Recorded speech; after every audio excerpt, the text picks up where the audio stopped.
আসসালামু আলাইকুম। আশা করি সবাই ভালো আছেন। 1971 সালে আমাদের বাংলায় স্বাধীন হয়েছিল। তখন হচ্ছিল অনেক আনন্দিত, কিন্তু 2024 সালে আসে আবার বাংলায় স্বাধীন হয়, কিন্তু ততটা আনন্দ বোধ করছি না, কেন জানি না।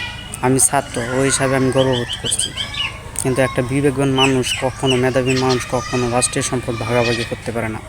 আপনারা সুযোগ পেয়েছেন দেখে দেখলাম, গণভবন থেকে নানান জিনিস নিয়ে গেছেন, কিন্তু এটা তো রাষ্ট্রীয় জিনিস, এটা কি ভাগাভাগি করার সম্পদ? একটা জিনিস বুঝে নেন, আপনার সুযোগ পেলে হয়তো দেশটা লুটে পুটে নিতে পারেন, কিন্তু এটা কি আসলে ঠিক? সে ঠিক না। আজকে যদি নতুন একটা সরকার আসে, নতুন একটা সরকার কোথায় বসবে? চেয়ারে, গণভবনের চেয়ারটা কি রেখেছেন আপনার? রাখেননি।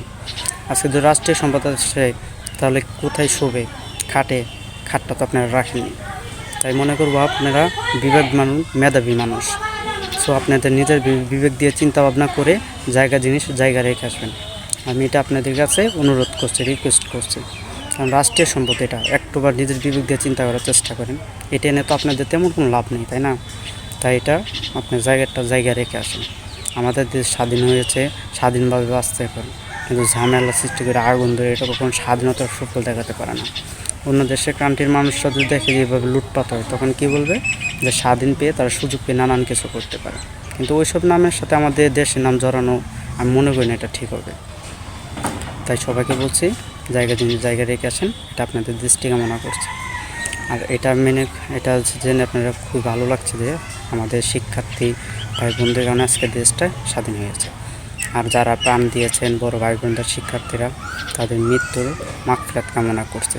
আল্লাহ তাআলা যেন তাদের জান্নাতুল ফেরদাউস নসিব করেন, এমনকি তাদের হাউসে কাউসারের পানি পান করেন।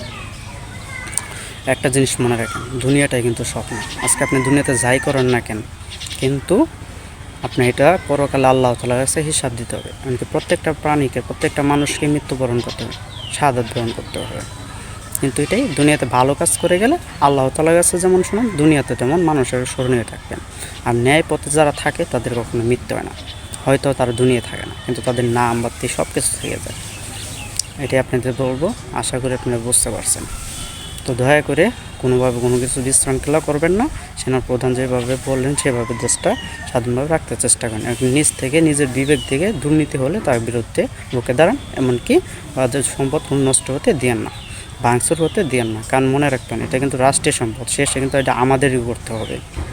আপনারা কি চাবেন যে নিজেদের জিনিস নষ্ট করতে? চাবেন না। রাষ্ট্রীয় সম্পদ কিন্তু নিজেরাই, কিন্তু ভাগাভাগি করার জিনিস না। আশা করি বুঝতে পারছেন। আসসালামু আলাইকুম।